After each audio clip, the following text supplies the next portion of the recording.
Вера дает силу, любовь объединяет. Под таким лозунгом в Грузии прошло празднование Дня независимости. В мероприятиях на площади Свободы в Тбилиси приняли участие первые лица страны. Президент, премьер-министр, спикер парламента, а также патриарх Грузии. День независимости совпал с 1700-летием объявления христианства государственной религией.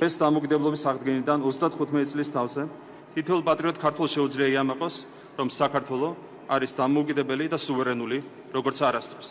სწორედ დამოუკიდებლობასა და სუვერენიტეტში გაძლიერება მისაც ჩვენს ქვეყანას შეასრულება ურთულესი გამოწვევების მიუხედავად. მტკიცედ დაიცვა სარწმუნოება, შეენარჩუნა ბინამშვიდობა და დადგომოდა წინსვლისა და განვითარების უწყოთ გზას, რომელიც აუცილებლად იგვიყვანს აღთქმულ მიწამდე, ჩვენი ყველა ეროვნული მიზნის მიღწევამდე, გამთლიანებულ და По გაბწყინებულ. традиции, в День независимости около 600 новобранцев приняли присягу в Тбилиси и 12 регионах страны. Грузинские власти получили поздравления от многих государств мира, в том числе от соседей по региону и от Европейского Союза. Сторонники скорейшей евроинтеграции республики, собранные оппозиционным альянсом, прошли по грузинской столице маршем. Их акции проходят в Тбилиси уже 545-й день подряд.